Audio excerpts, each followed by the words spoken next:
Hello, welcome to WD18, the Watford fan channel. My name is Jacob. Unfortunately, today I'm not joined by Sam. Sam's taken the evening off, deservedly so as well. He's been a busy man. But today we're going to be discussing everything Watford over the past few weeks or so. Now, of course, we had the Watford versus Burnley game on Friday night, which actually feels like quite a while ago. I don't know about you guys, but I find with the Friday night games, at the time it feels great. You know, you can kind of base your whole weekend around it. Obviously, you don't need to plan for a Watford game, etc. And the whole Friday leading up to it is amazing because you're just like so looking forward to going to the Vic or going away, etc.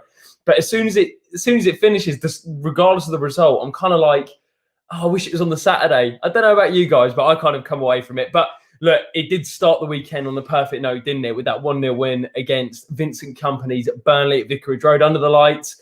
We had to really weather the storm towards the end after Hassan Kamara's red card, and we'll delve straight into that. We're going to be covering that today. We're going to be covering the West Brom draw, which I think in the end turned out to be a very, very good point on the road, particularly with how we played. And I'm going to kind of take a look at the first three games of the season and take some kind of takeaways that I've concluded from the opening first set of fixtures, and kind of where I see us, where we need to improve, where I think we've done well, and kind of what Rob's probably thinking at this point. Because I think if you had said to him before the start of the season, you're going to come away from the first three games with 7 points, I think he would have absolutely snapped your hand off. To get 2 clean sheets in those three as well, I think will particularly please him, and that is largely down to the defending of and goalkeeping rather of Daniel Batman. And that doesn't mean we've defended poorly, but obviously at times Batman has really had to step up. I think particularly in that Burnley game on Friday, just because it's on the top of my head, I think it was probably 4 saves I can pick out where he really did deliver and stood up to the task. And I think the Burnley games where we're going to start off today. And before we do get into it, guys, if you do go on to enjoy the stream, please do leave a like, subscribe to WD18, comment down below your thoughts if you're watching this back. But also, if you're watching live, I'd love to hear you in the live chat. What did you make of Watford's performance at the weekend? What would you like to talk about? If you've got any questions for me and my opinion on something, then I'd love to hear it as well. This is all about you guys as well. So make sure you get involved in the comment section. This show is made for Watford fans, and hopefully you go on to enjoy the video. But yeah, as I said, Sam's on today, and we'll obviously get his thoughts on Watford in the last couple of games. We didn't manage to do one after the West Brom game, which is my apology on my end, just with work and stuff. So moving on to Burnley on Friday night.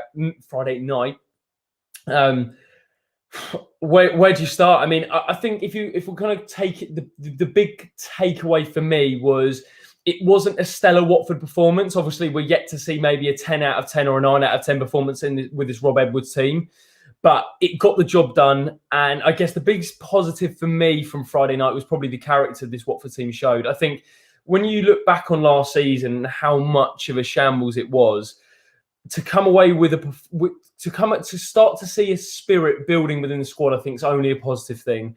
I also think the character we showed, particularly on Friday night, was particularly encouraging because, as I said, after that red card in particular, that last 15 minutes or so, we had to dig deep. We really had to dig deep. You know, backs against the wall.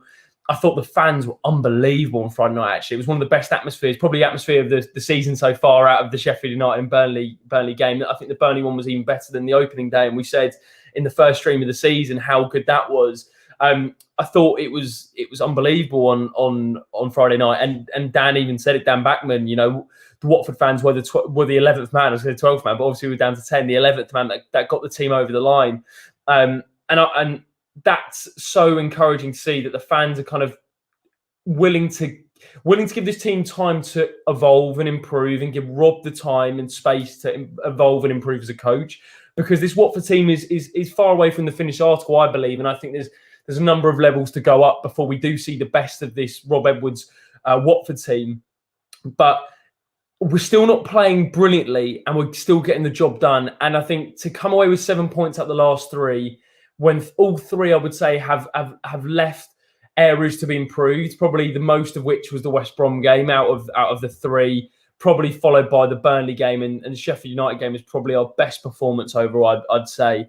I think there's levels to go up with, and Friday night was no different, really. I thought, look, overall, I mentioned at the top of the show that Dan Backman, we're gonna have to thank him for his performance on Friday, the weekend on Friday night, because he was exceptional.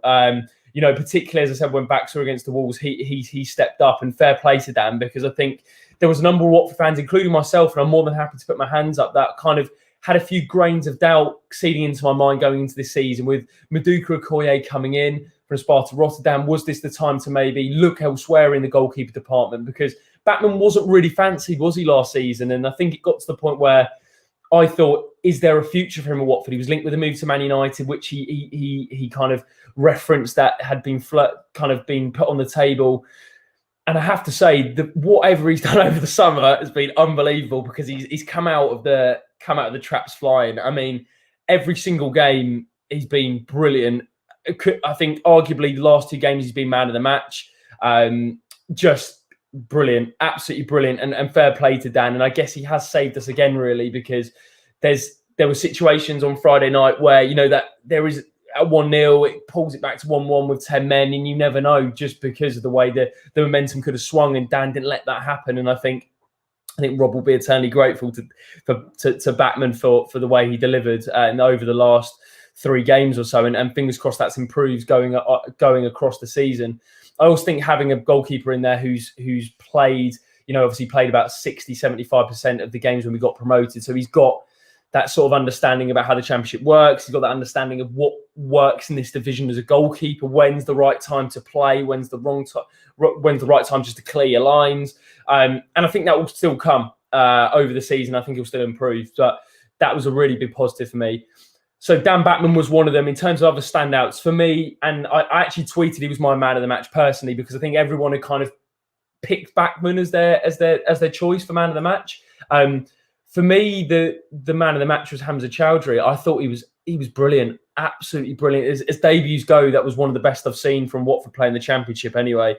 I just thought Rob got it bang on, and fair play to him, because he set up with the midfield 3. We went with a 4-3-3, which we used against Sheffield United. Sorry, we didn't use it against Sheffield United. We've evolved with that over the last couple of games. But he stuck with that. And for me, that got the best out of Hamza Chowdhury, because Kiembe just sitting in front of the back 4, you had Tom Cleverley, you had Chowdhury. And what that allowed Chowdhury to do was kind of break the Burnley press. And Burnley, one thing I stood out with the way they wanted to play was it was very much possession-based.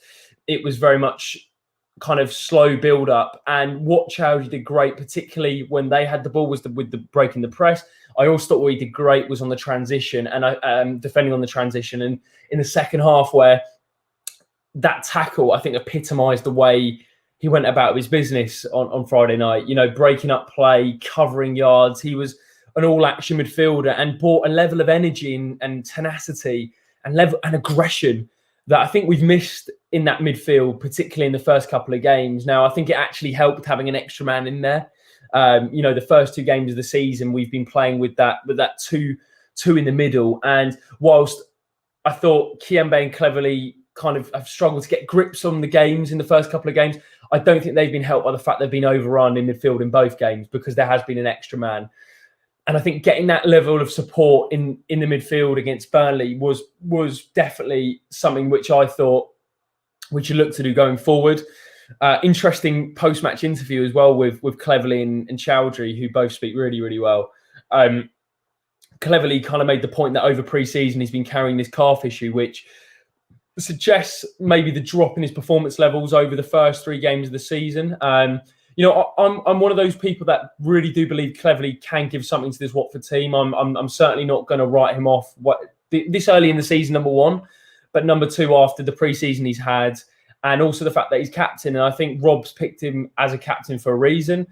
I'm more than happy to give Clevs time, on a personal note, just to see him get back to full fitness. I think we can see with Clevs at the minute, he's not playing at his full potential. I don't think he's playing and producing his best performance levels in the first 3 games.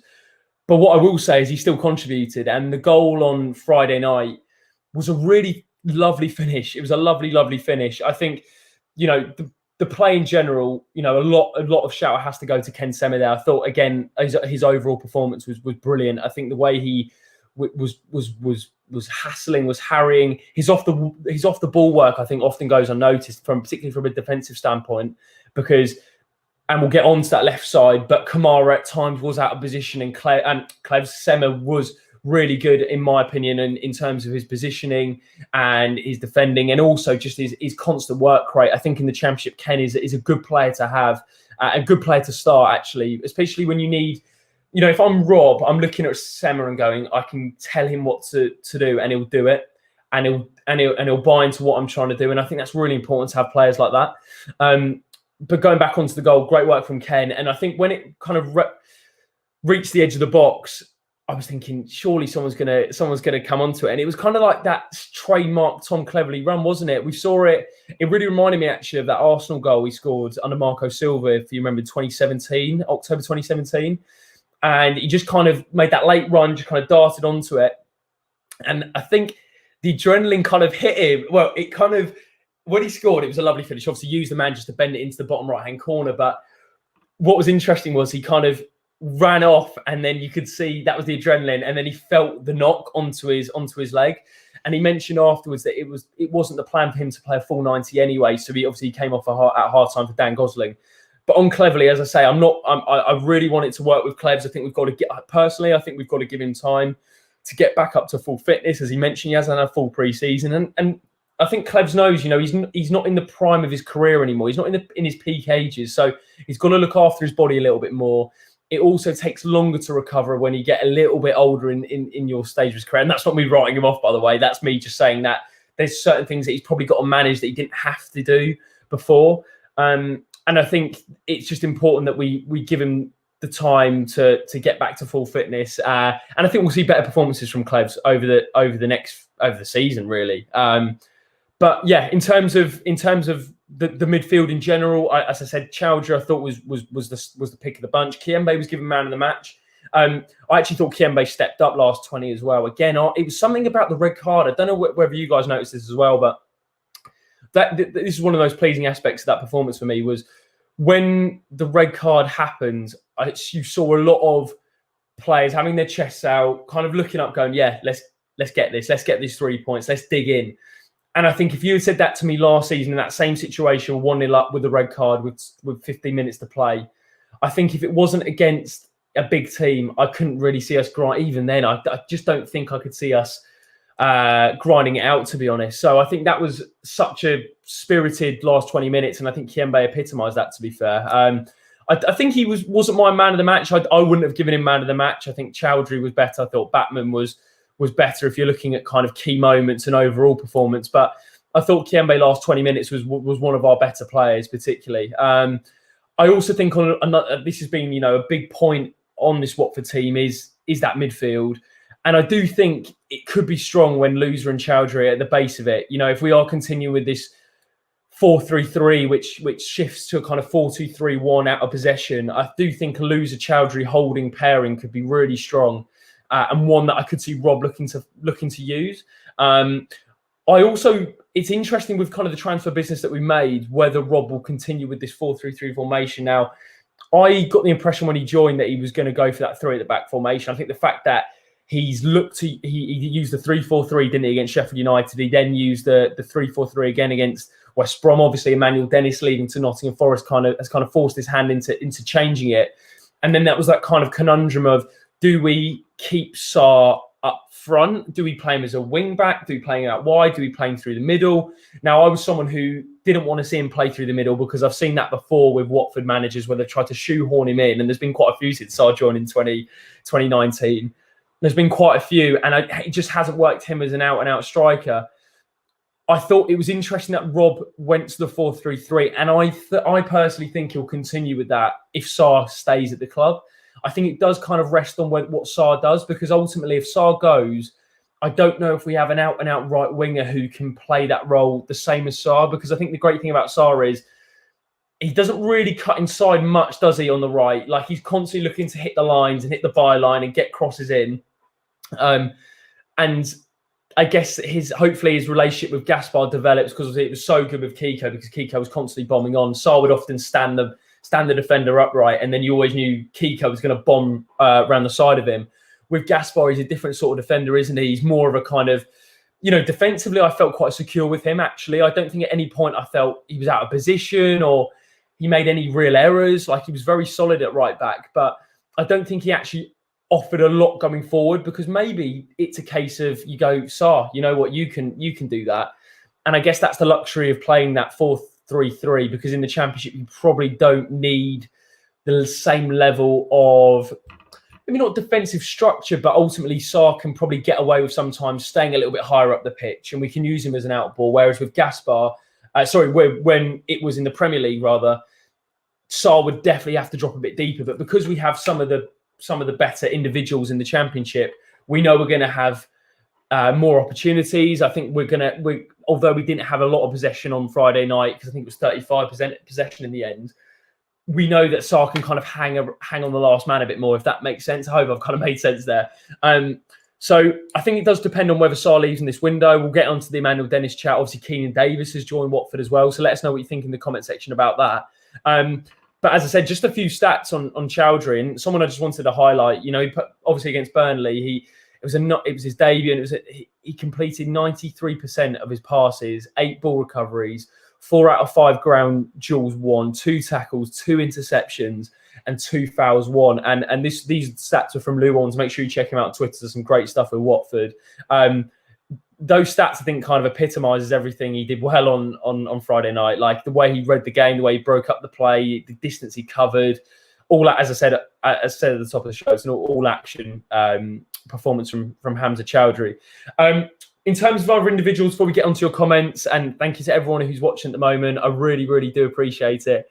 I think one of the interesting conversations I've seen going on at the minute with this Watford team is Hassan Kamara. Now, obviously, Kamara picked up the red card in the second half. It was a schoolboy challenge, really, wasn't it? Like, I think he knew straight away, he put his hands on his head, that he knew he was gonna go.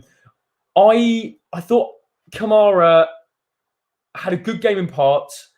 I thought it was a situation with the red card that I could see coming, if I'm honest. You know, there was a few occasions where he was caught out positionally.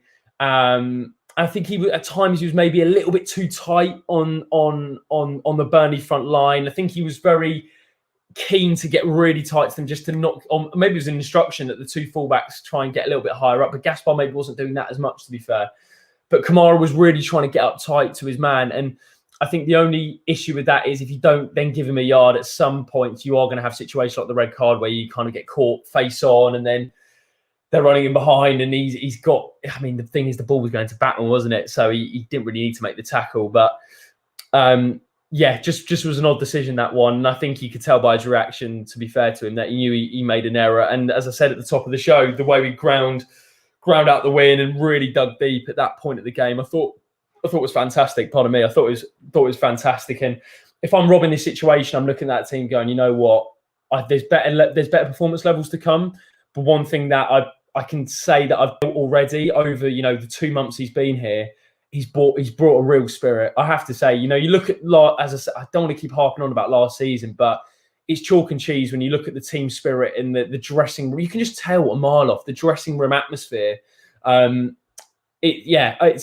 character's brilliant. I genuinely think there's a really good group of players there. He's had to deal with, Rob, the situation, the speculation continue with Sarr. You obviously got Dennis, who made the move. He's kind of had to deal with, you know, we played 3 different formations over the first 3 games. So, you know, that consistency needs to come. But I think one thing he'll take away with it, and you can tell by his post-match comments, the spirit, the togetherness, the determination, and they're not really quantifiable in terms, there's no sort of metric to it. But I think the eye test is enough to suggest that this group of players do have quite a bit about them, and they want to do well for the manager. They want to do well for the fans. And I think even the little things, for me, from a fan's point of view, every game so far, I know it obviously people will say that we haven't had a bad result yet. And well, I guess you could say the way we played against West Brom, that could have left a lot to be desired. But ultimately, every single game, the players have been coming round, and Rob's done that. And even the West Brom post-match social clip, I don't know if you guys saw it, where Rob's kind of having to tell them. I don't think he should have to tell them, but he's telling them, you get over there. You get over to those away fans who have travelled on a Monday night to West Brom with the game on TV, you know, with everything that's going on at the minute. And that support was unbelievable. And he recognised that. And I think just those little things can go a long way for me anyway, in terms of building a relationship between the fans, the manager, the players, because that's kind of the triangle, isn't it? Those three. And at last season, it kind of felt the fans were there, the manager was over here, the players were over here. It was just all over the shop. Whereas you do feel that we've got a bit more. That's kind of gone all Pythagoras there. A bit more of I don't know. There's a bit more of a. You just feel that they're a bit more. They're intertwined so far this season. There's definitely there's relationships building is what I'm trying to get at. In terms of other things, just before, as I said before, move on to the comments. I thought defensively, again, we mentioned Backman. I actually thought the two centre backs were brilliant on Friday night. You know, Cathcart and Sierralta, kind of unsung heroes so far this season. I think, you know, 2 clean sheets. And ultimately, that, you know, they've switched from a back 3 to a back 2. You know, to me, it's absolutely unbelievable how Sierralta didn't play more last season. I mean, I can't wrap my head around that one, really. You know, at times maybe just needs a little bit better with the ball at his feet. But in terms of an aerial presence, a physical presence, it was I mean, for a neutral, it was almost the perfect watch, wasn't it, against Ashley Barnes? And he won that duel. You know, I think it was an incident, wasn't there, in the first half where Ashley Barnes, Sierralta went down holding his face and he claimed there was a little elbow. And you can tell Ashley Barnes was a little bit rattled by that. But ultimately, Sierralta dealt with him perfectly. He didn't give him the room to kind of use his tricks and use parts of his game that have, you know, riled defenders before. I thought Sierralta was a really cool customer on Friday. And then alongside Craig Cathcart, who I thought, again, was tidy. So defensively, great. And I think actually when you reflect on it and you go, you know, we have mix and match in terms of, you know, Cabasele's played a couple of games, but then we've gone to a back 2. There has been quite a few changes. And I think whilst some people say that's not great, I actually think it's a good thing in the sense that we have seen a number of players. You know, you even look at the players that came on, against Burnley. Yasser Asprilla coming at that point of the game. You had Vakun Bayo, who put himself about. Asprilla looked really sharp, by the way, I have to say. You know, when he bulks out a bit more, he looks very raw. But when he bulks out a bit, I think we'll have a real player on our hands. You can always get a sense of the player within, you know, 10 minutes of them coming on if they've got a bit about them, as they say. And I know it's a bit old school, but you can really tell, I think, within, you know, 10 minutes, if they, as a spree, they get on the ball, beat a man, look to bring others into play. For me, look sharp, and Bayo, be interesting to see more of him as well. I thought Gosling struggled a little bit to adapt to the pace of the game. And again, I think we've got to give him leeway in the sense that was his first game of the season, you know, coming off the bench at half time. I think in fairness, I think it is difficult to get to the pace of the game personally. But yeah, I think overall, when we look back on it, maybe at the end of the season, this game, and I've been harping on a little bit on this one, wasn't a stellar performance. I don't think it'll be our best performance this season, but it got the job done and it keeps the momentum going. It breathes confidence. I think when you're playing at maybe a 5 or 6 out of 10, and let me know what you think, what the performance was out of 10. Maybe I'm being a bit harsh there, but I thought it was around a 5. You know, let's just call it a 5.5 overall team performance in terms of not the character and stuff, those sort of things. I mean, in terms of the way we played and the levels we can reach. I think the fact that we've still got 7 points out of Sheffield United, who will be around there this season, West Brom will certainly be around there this season, and Burnley will certainly be around there this season. All 3 teams will be up there. And to come away with 7 points and 2 clean sheets, I think is a great return, and I'm sure Rob will be happy. Now, I've been harping on for 24 minutes, so thank you very much for watching and listening and listening to me waffle on for that amount of time. So Shano, what a man! He'll be back on very, very soon on the channel. He's gone for a 7 out of 10 in my opinion. Let us know what you made of the Watford performance on Friday. What would you give it out of 10? Pete says, I don't think anyone can win the championship with 35% possession. We need that to be much higher. I agree. I'd imagine, Pete, though, it did go down a little bit when Kamara went off, just because 15 minutes we barely really got a grip of the game. But I do agree. I think that's one area we need to improve on is making sure we do control games a little bit more.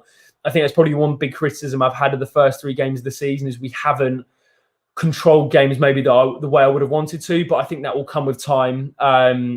yeah, I think that will come a time personally. So we'll see. And also, I think it will come when Loser comes back in as well. You know, ball playing wise, obviously Chowdhury looks really tidy on the ball as well, which is a great addition for us. I really do think that. I saw someone saying, I hope it's more of a. Oh, they made. I saw a tweet the other day about you remember the Villa debuts? There was Kutska, there was Kucho. They want it to be less of a Kutska and more of someone else or whatever. That was an interesting one, and hopefully his debut kind of lives up to the way he performs at Watford in a Watford shirt. But I agree, Pete. It needs to be a lot higher. And I think, as I say, if a base of him and Chowdhury in the midfield, in a midfield two, I think with maybe cleverly slightly further in front, or Zhao dropping in and playing could play Keenan Davis through the middle now. I think that could be a lovely partnership that could develop. Golden Boy says Pedro and Davis partnership would be unreal if Zhao does stay. Well, what do people think about the way we're going to set up now? Because Keenan Davis is coming from Aston Villa, obviously on loan at promotion-winning Nottingham Forest last season. I haven't seen one bad comment or word or tweet from any Nottingham Forest fan. They say we've got a top player and a top guy, and I can't wait to see him put on a Watford shirt. Obviously, he was in, pardon me, he was in Vicarage Road. Watching the game on Friday night, and I think he got a taste for the atmosphere because it was rocking, I thought, particularly, as I say, in that second half. I think on paper that looks like a really good addition. I have to admit, I haven't watched loads of Keenan Davis. I've seen bits and bobs, and you always kind of do the recce on the highlights and just make sure that you kind of got an idea of how he plays as a player. But I think the big thing with him and Chowdhury, I'd imagine those are the two players that Rob really wanted to bring through the door. Chowdhury said in his post-match interview, spoke to the manager, which was interesting because I was thinking when was the last time we heard a player say that when they've joined the club? There's been incidences. I think maybe when Silva came in, like Richarlison spoke to Marco Silva when he came in, and maybe Delafay with Javi. But it's been a long time since I can remember, Chowdhury literally making the point that he spoke to the manager, and it sounded like he was a big factor in coming to the club. On Chowdhury, the last thing I will say on him, because I've dedicated a lot of time to him today, and I think he deserved it after his performance. Adam Leventhal reporting with the Athletic this week and over the weekend that there's a £6 million option to buy clause for Hamza Chowdhury. Now, for me, if we're basing on that first performance, that would be an absolute bargain. And obviously, time will tell, how he develops in a Watford shirt. But I think if he continues these performances over the season and sets kind of a base level for his performances like he did on Friday, I think that's an absolute bargain that we'd be silly not to take. And I think that's good business that we've got the option as well, because that obviously gives us the opportunity. Let's just say he's out the team for a bit, or picks up an injury, God forbid, or I don't know, gets sent off and is out the team again. We can kind of assess the option of how much he plays, but based on his first performance so far, he goes straight into the team for me, and is one of the first names probably in that midfield team sheet. Having a little look at the comments, Caroline says, "Are you surprised about Samir going?" I'm not surprised. If I'm completely honest, I think when Samir joined, it was kind of clear he understandably wanted to play in the Premier League. I think when we got relegated, and you got to remember, I think at this stage in his career, he's 27, I think 27. He's playing in the Premier League. Does he want a season in the lower level? I don't think he's in the stage of his career that he would have wanted a year in the Championship, if that makes sense. I think if he was maybe 3 or 4 years younger, I think maybe he then looks at it and goes, right, it's a year in the Championship to develop my game and get back to the Premier League. But also maybe Rob, I don't know the ins and outs really on the situation, Caroline, but I'd imagine the player probably made it clear he wanted to move on, and Rob's gone, yeah, you can move on. And I think that's the position, don't we? I think you look at our squad on paper, I still think we need a backup left back. I still think, or maybe I guess you could argue Ngaki can play on that side, but I do think we're a little bit light now because we might have to switch that back three against Birmingham just to accommodate for the lack of Kamara, and maybe play Sema as a wing back. I do think we're light in that left centre back spot, because I don't think at the minute we have the flexibility to switch from a 4 to a 3. I just don't think we have that at the moment without a left-footed centre back. I do think it's that important. Now, the name that's kind of been bandied about is Courtney Hawes from Aston Villa, Matt Clark from he's from Brighton. He's played at West Brom. They're the two names that have been the most heavily linked for that position. But in terms of Samir, I think it's great business for us to get reported €6.5 million for Samir. A decent defender. You can see what he did quite well in Serie A. I think he probably suits a slower tempo of game. If I'm honest, I think maybe the tempo of the Premier League at times was maybe a little bit too much. I mean, I'm kind of second guessing, but I can see why he suited the Italian game, and he's gone to Tigres in Mexico. So all the best to Samir. I think it was 19 games he played for us in the end. Golden Boy says, where would you spend the money from Dennis? And I guess that kind of moves on nicely to Dennis. I mean, again, we mentioned Samir, and I think this is, a big positive for me and a big green tick for this transfer window has been the negotiations going out. I think it's in total 60 million we've made from outgoings over the summer in terms of deals. Dennis reported to be £20 million. Sky reported there'd be 12.5 million up front, and then obviously with add-ons and and instalments that's paid over, it will come to 20 million. Look, I'm a massive Emmanuel Dennis fan. I think in terms of the attack, like if you look at the talent of a player and the ability of a player, I genuinely think he's one of the best I've seen put on a Watford shirt. I think those first 6 months when he joined, from August to maybe the new year, I thought he was brilliant, absolutely brilliant. In terms of his output, in terms of the way he was doing it in an underperforming team, in the way he was doing it in a team that was, I'd argue, pretty unbalanced as well, and often didn't have a lot of possession. I think his output was I think it was like ranking top 3 in terms of expected goals, and that's unbelievable because he was basically making chances off his own bat, wasn't he? I mean, every single game you're watching Dennis, and you're kind of like, what is he going to do this game? But he wasn't doing it with fantastic service. And a lot of the times you looked at the front 3 and they looked pretty disjointed, didn't they? I mean, the Sheffield United performance in the first game of the season was completely different to the way we'd seen it in the previous game in terms of Dennis Sarr and João Pedro linking up. And credit to Rob, because I think that's a reflection of the way he coached them when they got together over pre-season, because it looked like all for the world that Dennis was going to leave. Even Gioretta mentioned that he expected one of those guys to leave. And I think we all knew in the back of our minds it was going to be Emmanuel Dennis. And I think he's a Premier League player. He shouldn't be playing in the Championship for a player of that ability. I think from Watford, it makes total sense. As I say, £20 million. We bought him for £3.5 million from Club Brugge, with a few question marks about what kind of player this guy was, and will he be able to step it up in the Premier League? And he certainly did that, and he deserves his move. And I wish him all the best at Forest. I really do. I think he'll do well. I hope he does well. And, Watford, it's a great move for all parties. Dennis is getting to move back to the Premier League. He's probably going to start week in, week out. He's on a great deal there, I'd imagine, at Forest. Watford have got £20 million in the bank, which is, just over 6 times what we bought him for. And, ultimately, it's not worth keeping a player that, and this is not against Dennis in terms of, I think his attitude was brilliant, to be fair. For the first 2 games of the season, particularly that Sheffield United game, to turn up and actually put in that performance was a credit to him, because he could have easily down tools actually and refused to play, because we've seen it before, haven't we? Not only at this club with Watford, but other clubs where players who are linked with the move away are so worried about not getting that move that they don't want to play the game. And credit to Dennis for doing that. And, look, ultimately, yeah, I think it's a great move for all parties. In terms of your question, where would you spend the money from Dennis? I'm not convinced that we'd kind of inject all that money back into this window.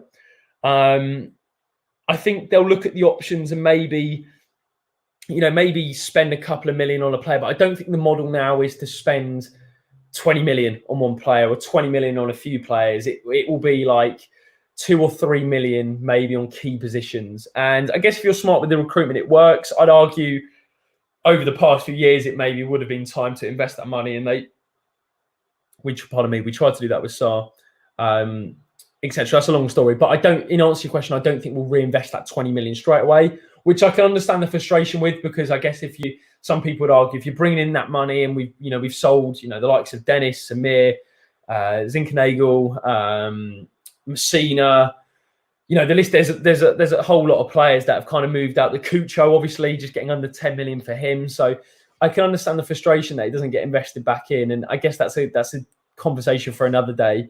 But in answer to your question, I don't think we will spend that personally. I think it might be a case of saving that money to get before we get back in the Premier League, and that might be the thinking. I'm not too sure. Esprit looked on fire, and I completely agree. Sorry, I'm sweating, by the way. It's so hot. It's actually a joke. Charlotte says Chelsea is looking like a canny acquisition. Dylan says, will Davis start on Tuesday? I'm actually going on Tuesday night. I say actually, it's my first away day of the season. Obviously, I didn't manage to make West Brom, but I'm going to St Andrews to see the Golden Boys and obviously see Troy again, which has been a long time. Really looking forward to seeing Troy and hopefully we can put in a performance again. But will Davis start on Tuesday? I don't think he will. I think Rob won't kind of change the team that much, if I'm completely honest. I think it might be a case of looking at the team, seeing if there's any knocks. Is Cleverley okay to play, for example? I think Rob, if he can, will play the same team. I don't think it'll be a case of him trying to make drastic changes personally. Until we get that left centre back in, I think we'll see this 4 at the back formation. And it might get to the point, you never know, it might get to the point where we have this 4 at the back formation and it might be to the end of the window that we bring in this left centre back in or whenever it is. And Rob actually goes, you know what, I prefer this 4 at the back to the 3 at the back. It just might be down to the fact that we don't have that left centre back in. Because ultimately, I think that was one of the big reasons he changed it, because, you know, we had, I think it wasn't Cathcart playing left of the 3, Sierrauta in the middle, and then Cavaselli on the right. And I think that did look at times, I thought we did okay, but you could tell at times it was uncomfortable, particularly for Cathcart playing on that side. Caroline says, Sema seems more confident, more settled in the Championship. Ant says, get the calls and we will get those back in. Ant, thanks so much for watching, mate. Anyone else going to Birmingham away? I'm going, Dylan. And if anyone is going and wants to have a drink or anything, give me a shout and we'll get a drinking in the concourse. Chowdhury was unreal. Absolutely agree. Shano, super down, my man of the match on Friday. Let's see what the other comments are. Let's have a little look. Aaron says, thoughts on Gaspar debut? For me, quite underwhelming. I can see it, Aaron. I can see why you thought of it, thought of his performance like that. I didn't think he was great, and I didn't think he was bad. I think he put in a 5 out of 10 personally. Didn't offer a lot going forward. I think a lot of the time, what the frustration I have with Gaspar on Friday, and it will take time again for him to adapt, and it's a new league, etc. Is the fact that a lot of the time he was kind of giving the ball to Sarr and just saying, like, on the halfway line, and just kind of saying to him, like, just run at them. And I don't think he was really offering another angle. There was a lot of times where he was kind of like, let me just get the ball away from myself and give it to someone else. And I felt at times he could just take an extra touch, calm it down. You don't need to play as quickly in the Championship, in terms of the sense that you do get an extra second on the ball, calm it down, play the right ball, and give another option. There was a lot of times I felt that he'd give the ball to Sarr and then just kind of expect him to kind of beat 15 men and, you know what I mean, 3 or 4 men and get to the byline. And while Sarr does have that in the locker, ultimately I don't think we can keep relying on him to do that, because ultimately what's going to happen is people are just going to double up on him because they know he's got the ability and the pace and the trickery to do them. So I think Gaspar will learn that over the coming weeks. I don't think he's a wing back. I think he is probably a right back in a back 4. What will be interesting to see is whether he actually ever plays as a right centre back in a 3. But I think it probably will be him as a right back in a 4. And I guess that gives us the option, of playing that way. Anything else? Daniel, great to see you, mate. Hello, mate. Hello, how's it going? Brilliant performance Friday. The only thing I'm not happy with is Pedro needs a lot of help. Would take Kiembe out and put Davies in and go for an attacking squad. That's an interesting one. I mean, Davies, I think he's coming to start. And if that's the case, then I think it might see us change back to the 2. And I know I've kind of discussed the various formations, which is the joy of this Watford team, I guess, is we do have the options to play, not just one formation. It does feel like we can switch to 2 or 3, similar to Ivic in the Cisco season. We started with the 3 at the back with Ivic, and we finished with the 4-3-3 with Cisco Munoz. So I think that gives us that, those options and that opportunity to change the formations. I'll be interesting. Do you know what? Before we wrap up, I'd be interesting to hear your thoughts on Kiembe, Daniel, and everyone watching it, their thoughts on Kiembe, because I thought at times, he played the right ball, and then other times I thought just be a bit more positive. Can we play a bit further forward on the pitch? I felt at times there would be a bit too many sideway balls, and he was playing as just a screen in front of the back four, which released, Chowdhury cleverly to break up play. But I do think I don't know. Maybe it's because I'm comparing him to Loser in that role. But I thought in the last 20 minutes he was great. I thought he did really well, the way he drove with the ball, the way he broke out from the back. I thought he did really well. I just felt at times you're just wanting a bit more, because I think you can see there's a player there. I think he's a good player for the level particularly. I just think we could see a bit more. Maybe that's confidence. Maybe that's just kind of adapting to the tempo of the Championship. I just felt at times play a bit more of a positive pass. Can we play forward a bit more? Particularly when Burnley started to stick players behind the ball, you just felt, can we be a bit more? Can we take a few more risks? A lot of times we were getting in positions where you felt, right, let's give it a go. Let's take a risk. Let's play a ball through the lines. And I don't think he did that often enough for me personally. King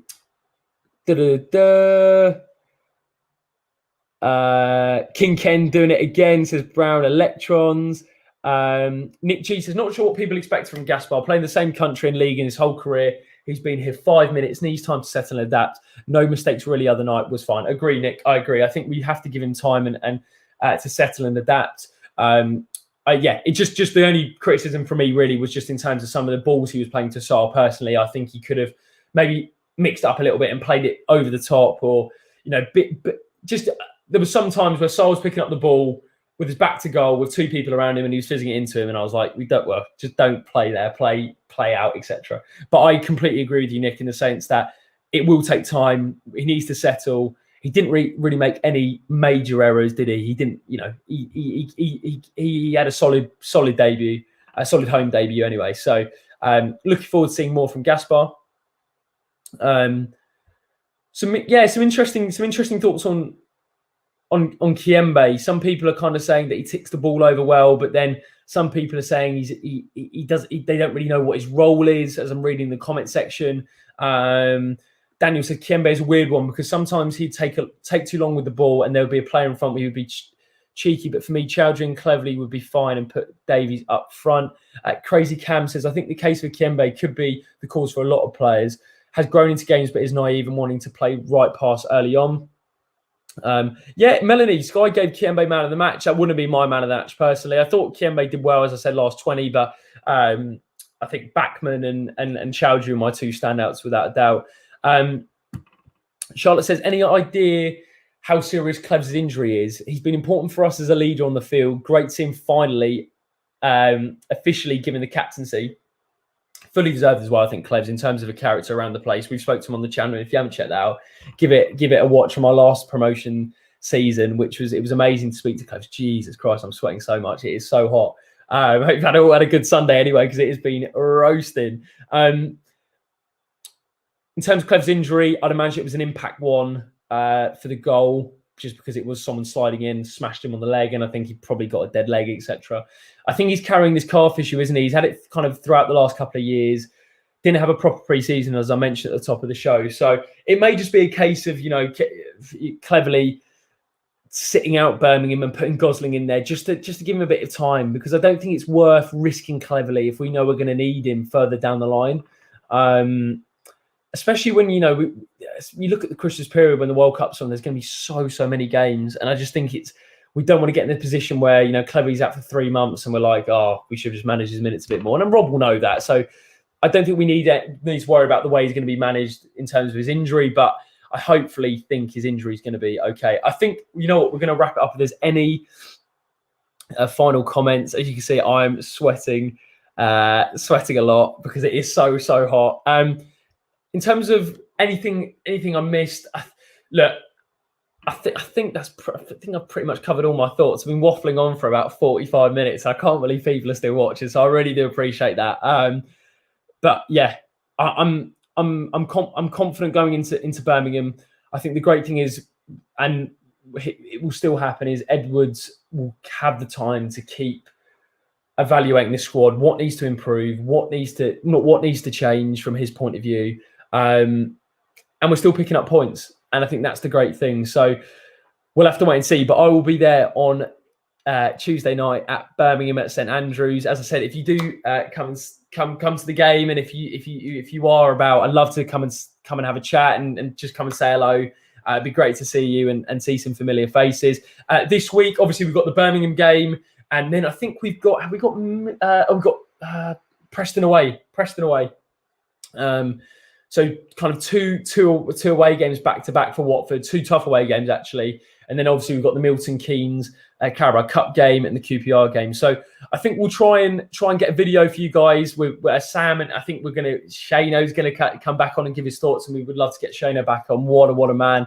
And yeah, it should be really good. But thank you so much for watching today, guys. I really do appreciate it. I know it's not always the easiest of listens, hearing me harping on about my thoughts about the game and stuff, but I love to read your thoughts. I love to interact with the live chat and hear what you have to think about the game. As always, if you'd like to get involved, always leave your comments. I always read them. If you want to follow me on my personal channel, it's at Jacob_Culshaw, which you can drop a follow, and then obviously all the socials at WD18 fans. I'm going to have to jump in the shower because it's absolutely roasting, as I mentioned for the 15th time. But thank you so much for watching the video. Have a lovely week, guys. Take care of yourselves, and we'll see you very, very soon. Up the Hornets. You Orns.